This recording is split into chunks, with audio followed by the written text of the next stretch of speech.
এখান থেকে যদি একটা কন্দ বাসায় নিয়ে যেতে পারতাম তাহলে কতগুলোই না পদ্ম গাছ বানাতে পারতাম, পুরো একটা বিল বানিয়ে ফেলতাম বাসায়। ওয়াও, এটা তো পিঙ্ক কালারের কাঠগোলাপ। আমার বাড়িতে একটা পিঙ্ক কালারের কাঠগোলাপও নেই। ইস, যদি একটা কাটিং নিয়ে যেতে পারতাম। ওয়াও, অরেঞ্জ কালারের কসমস। এটার বীজ তো দেখা যাচ্ছে না, যদি একটা বীজ পেতাম তাহলে এই বীজ বাসায় নিয়ে যেয়ে অনেকগুলো গাছ বানাতাম। ইস, এই মেজেন্টা কালারের শাপলার যদি একটা কন্দ পাওয়া যেত, বাড়ি নিয়ে আমিও একটা শাপলা বিল বানাতাম। কিন্তু এটা মেজেন্টা কালার না লাল কালারের শাপলা। ওয়াও, কি সুন্দর কৃষ্ণচূড়া ফুল ফুটে আছে। ফুলগুলা দেখতে এত সুন্দর কেন?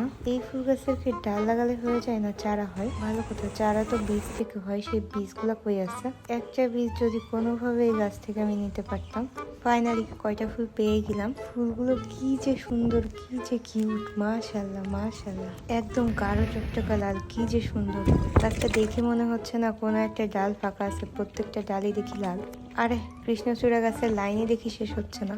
এই গাছগুলো বড় হতে আসলে কত বছর লাগে। এবার বাসায় গিয়ে কোনোভাবে একটা কৃষ্ণচূড়া গাছ লাগাতেই হবে।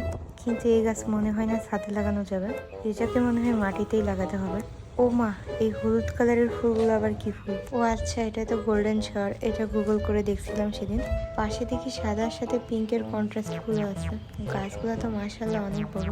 গোল্ডেন শাওয়ারে দেখি অনেকগুলো বীজ আছে, কিন্তু গাছটা অনেক লম্বা, না হলে একটা বীজ নেওয়া যেত। না, এবার বাড়ি গিয়ে কোনোভাবে এই গাছও লাগাতে হবে। ও মা, এ দেখি কৃষ্ণচূড়া আর গোল্ডেন শাওয়ার একসাথে ফুটে আছে। দুইটা গাছ পাশাপাশি লাগালে তো বেশ ভালোই হয়, একদম হলুদ আর লাল একসাথে ফুটে থাকবে, বেশ ভালোই লাগবে। বাসায় গাছ লাগালে আমিও কৃষ্ণচূড়া আর এই গোল্ডেন শাওয়ারটা একসাথে লাগাবেন। না, গাছগুলো দেখে তো একদম চোখই সরাতে পারতেছি না। না, এগুলো দেখলে আর চলবে না।